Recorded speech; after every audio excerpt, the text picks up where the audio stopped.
আমার সংসারের বিষয়টা একমাত্র আমি জানি কতটুকু কষ্ট আমি করছি। আমি গরিব গরিব মেয়ে, তাই কি হয়েছে? এই জন্য কি সবাই আমাকে কষ্ট দিবে বলেন? আমি আসলে কিছু বলতে চাচ্ছিলাম না, আর এইগুলো যদি না বলি তাহলে হয়তো আমাকে ভুল বুঝতেছেন, ইমরানকে আপনারা ভুল বুঝতেছেন। কিন্তু ইমরান যে এগুলো করে না সেটা আপনাদেরকে আমি কোনোভাবেই বোঝাই বলতে পারতেছি না, আর আপনারা হয়তো বিশ্বাস করবেন না, কেউ বিশ্বাস করবেন না।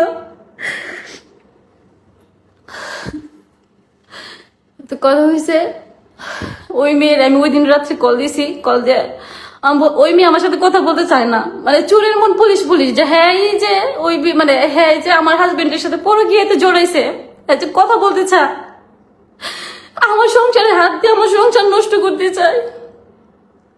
মানে আমি বোঝাইতে পারতেছি না যে আমি একটা মেয়ে হয়ে কিভাবে আরেকজনের সংসারে হাত দিই। তো আমি ওরা বলছি যে প্রিয়া দেখো, তুমি আমার হাজবেন্ডের মানে আমার সংসারে হাত দিয়ে আমার সংসারটা নষ্ট করো না বোন, আমার 5 বছরের একটা সন্তান আছে, তুমি আমার বোনের মতো।